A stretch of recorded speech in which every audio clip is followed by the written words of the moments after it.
All right. Hello again, adventurers, and welcome to another exciting daily vlog. This is daily vlog number 1044.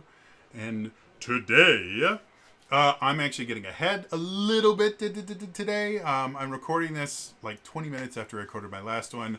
I'm going to delay the upload until later in the day, just so that you guys get a chance to listen to me talk about cooking shows.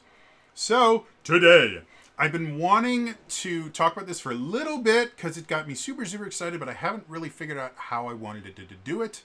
So, we're just going to do it here, which is Monty Cook Games, the people that make the Cypher system, along with a bunch of other games and board games and stuff like that. They have recently released a character builder on their Cypher Tools website, and it's surprisingly good. One of the things I like about the Cypher system, first of all, the Cypher system in and of itself has an SRD that not only is it 100% free for that document, but most of the time when they release new content, it gets added to either the SRD or a couple other places for free. The particular character builder that we're going to be using today actually has options from a lot of non-quote-unquote SRDs. This is stuff like Claim the Sky, which is their superhero campaign setting thing. Or their superhero supplement. There we go. So I'm a big fan of the fact that if you want to play the Cypher system, you don't have to pay anything. And the character builder in and of itself, I've been kind of impressed with. As far as character builders go, it's actually pretty decent. There's some limitations to it, but it's still, I believe, technically in beta. So I'm assuming it will get better before it actually launches. But I thought it would be fun if we just played around with the character builder today. I know I still need to make my other Avatar Legends designing new dragons. I'm working on it, I promise. And then as soon as that's done, we're going to start. I'm going to finally launch this new Essence 20 series, and we'll see how that goes. But for right now, because I had nothing better to talk about. Well, I have a few other things, but I haven't quite figured out how I feel about them. So I just wanted to have some fun with this. So, whoop, looky. Let's do this. This is the character creator. I am a big fan of this character creator in general. As you can see, I've already created my my default character that I play around with in character creators. And yeah, that turned out as well as I thought it would. I know the Cypher system pretty well, so it wasn't like this was difficult. But they have a couple different options here. Let's do this so you can see my mouse. Pregens don't exist yet, but I'm probably going to have a lot of fun kind of looking through their pregens, because I've seen Cypher system pregens, and some of them are pretty interesting and some of them are boring, but the pictures they have here look cool, so I think that would be fun. That being said, I tried the unguided one. This is not fun. Like, even me understanding the Cypher system really well, it took me a little bit of time to figure out exactly what this was. If you don't have an idea for a Cypher system character, I don't think they should call this unguided. I think they should call this random. Because they even say randomize. This is good where you put in the things that you want in your character, and then everything else that you don't choose, it will choose for you, which is really interesting. But we're going to do the guided one. So we do that. You can start with a campaign genre. All this does, as far as I can tell, is it limits what options are available to you so that you're not doing like a fantasy setting where you build robots or something like that. So if you want access to everything that's currently in the Cypher system, you click on any. And then you click on here. You go to the next thing. Now, they have campaign flavor. With this, in and of itself, is weird. Because in the Cypher System core book, they have an entire section called flavor. And basically what it is it's a way for you to kind of customize the types to make a class that just works better for what you want. As you can see, there's a bunch of different flavors. I have never, I mean, yeah, you can have a campaign flavor, but every time I've used these flavors, it's always been on a per character basis. So I don't know why they put it here instead of by the characters, but, or further down in character customization. But if the way that I would do this is I would probably go through and start picking stuff. And then if I go, you know what, now that I'm picking my type abilities, I'm not finding the ones that I want that'll go with the focus and everything. I would go back and choose one of these flavors. So yeah. So that's the flavor. We're not going to put any flavor on this particular character. Let's move. So type. There's 4 types in the Cypher system. I would love to see this expanded to where it encompasses the various campaign settings. Like I'd love to see a strange character builder. Because that's the kind of modified version of the Cypher system that I used to create the Tears of the Realm system. So I'd like to see that. I'd also like to see just a straight up Numenera character builder, because Numenera has 6 types instead of 4. So I think that could be interesting. But your type is effectively your character class. You see adepts are kind of your spellcasters. Explorers are a little bit closer to kind of ranger style characters. Speakers are your more charisma-based characters. Warriors are exactly what they sound like. And warriors are basically any kind of weapon-based class in general. If you want to play a monk, you can make a warrior. You can make a warrior. You can make a monk out of a warrior pretty easily. If you want to play a paladin, again, you can make it out of a warrior. If you want to, anything that uses weapons to attack, you can make it out of a warrior. Now, if you guys saw, when I created Aether, it said he was an explorer, and it used this picture, because I can't figure out how to change the picture. You can also create some pretty interesting characters using the Explorer, and it's still relatively weapon-based. The Explorer is just a little bit more kind of exploration-focused, where the Warrior is mostly combat-focused. So today, just to be simple, let's go with a Warrior. And then you get to choose your focus. This is effectively your subclass, and it's going to massively change how you do things. Like here, controls beasts. Beast Companion, Tier 1. At level 2, a level 2 creature of your size or smaller accompanies you and follows your instructions. You and the GM must work out the details, blah, blah, blah, blah, blah. It's a level 2 creature. It has target number of 6 and 6 health, and it inflicts 2 points of damage. Its movement's based on its creature type. If your Beast Companion dies, you can hunt in the wild for 1d6 days to find a new one. Enabler.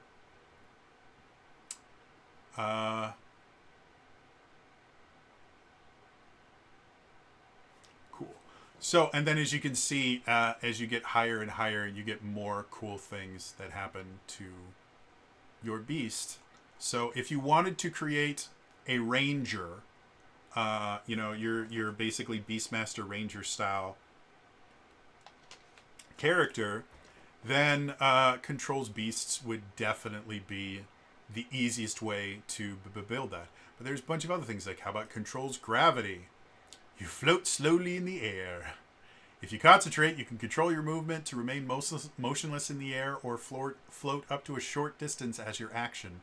Otherwise, you drift with the wind or any momentum you have gained. This lasts for about 10 minutes. So you can just kind of float there.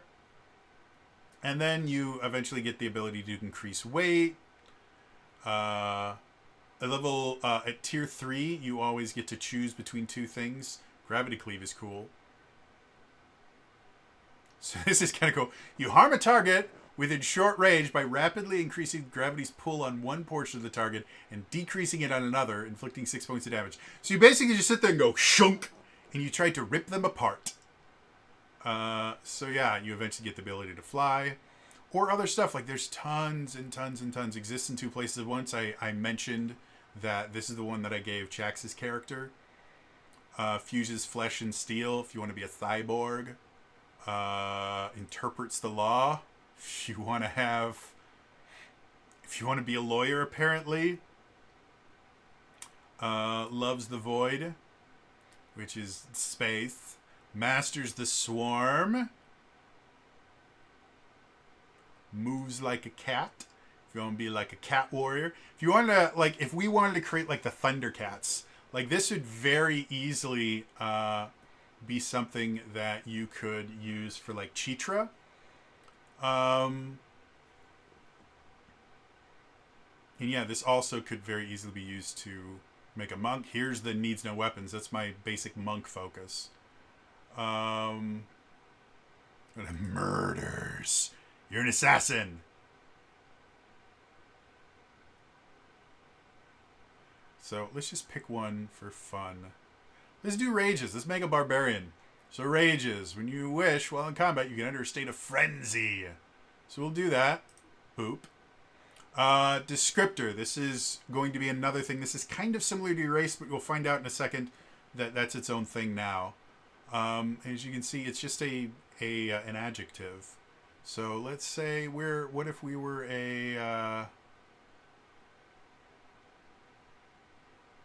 we could be mad, which is crazy, which I'm not a fan of. I was thinking it would be angry. Is there an angry one? Amazing, appealing? Nope. Fast, foolish, graceful, guarded, hardy. Hardy barbarian might make sense. When you play effort, when making a speed roll, you must spend an extra point from your speed pool, so you're not as fast. When you're impaired on the damage track, you function as if you were hail. When you're debilitated, you function as if you were impaired. In other words, you don't suffer the effects of being impaired until you become debilitated, and you never suffer the effects of being debilitated. You still die if all your pool stats are 0. So this is actually a really, really big deal, because this makes you very, very difficult to kill. And you're trained in might defense. And you have the time it takes to make a recovery roll. This is really cool. I think we're going to... Yeah, Hardy's nice. I'll deal with Hardy. And then as you can see, they also have racial descriptors, because racial descriptors are a thing in the Cypher System core book. But at least when I read them, I thought that they replaced your normal descriptor. In here, they basically add as an additional, so you have 2 descriptors instead of just one. The way that we use it in Tears of the Realms is we do, we have one character that chose a racial descriptor instead of a just an adjective. And so we just had it replaced because they still work pretty well. So let's see. We could be a half giant.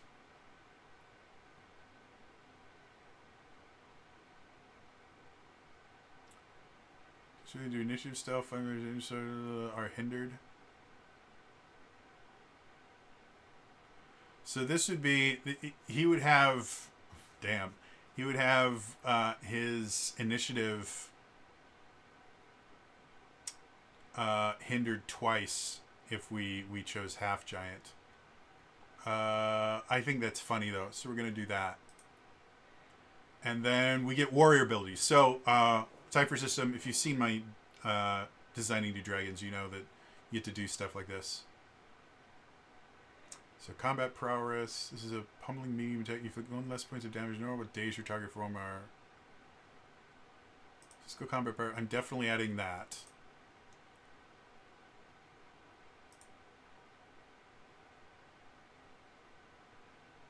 So this just allows you to kind of move things around. Improved edge. I don't think I'm going to play with that. We're going to get physical skills. Now, I don't know how they're going to do this in here, if they're going to give me a chance to choose those or not, but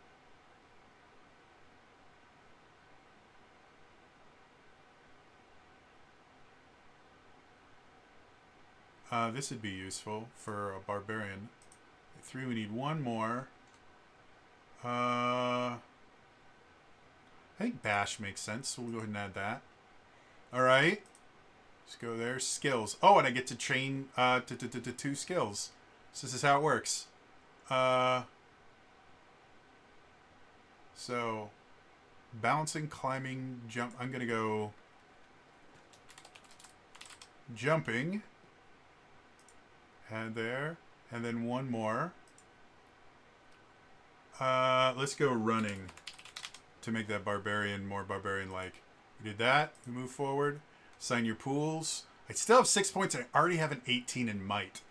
I'm fine with my intellect pool being relatively low. I don't really think I have anything that I use. So I think I'm just going to...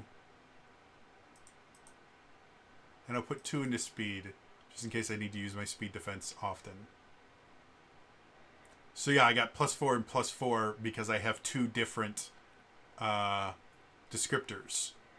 So if you are deciding that racial things are going to be in addition to your descriptor, make sure everybody has a race. Otherwise, the people... Human is kind of you're not getting any descriptor from it, and it puts you at a pretty big disadvantage. And I have an edge point to assign? Oh, I can just choose. Yeah, I'm going to put edge in my might. Because warriors get to choose, I think it's either speed or might for their edge. And then for a name, let's call this guy Bonky. And you can obviously put more stuff in here, but we're just going to hit there, create. As you can see, this is your character sheet, and it's a nice character sheet. It really is. As you can see, Frenzy, if I want to know what this does, you can do that. It costs, from the pool, costs from my intellect pool. So, oh, I just realized maybe I should have done 2 more intellect instead of 2 more speed so I can rage a little more. But that's not really a big deal. And then bash goes from might. And then this is all that. And then too large to accomplish normal things is an inability. Your big, strong body is slow to react is an inability. Here's my attacks. You have punch, heavy weapon, medium weapon, and then another heavy weapon for some bizarre reason.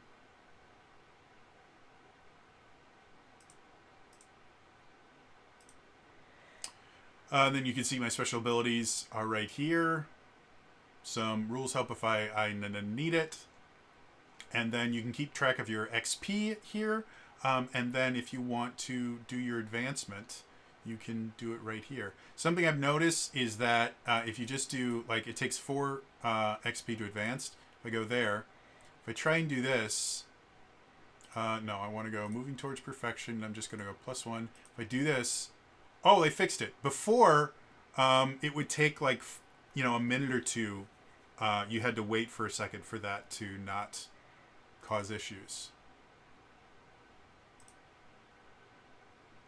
So yeah, now I've done 1 character advancement, and you can keep doing everything, and yeah.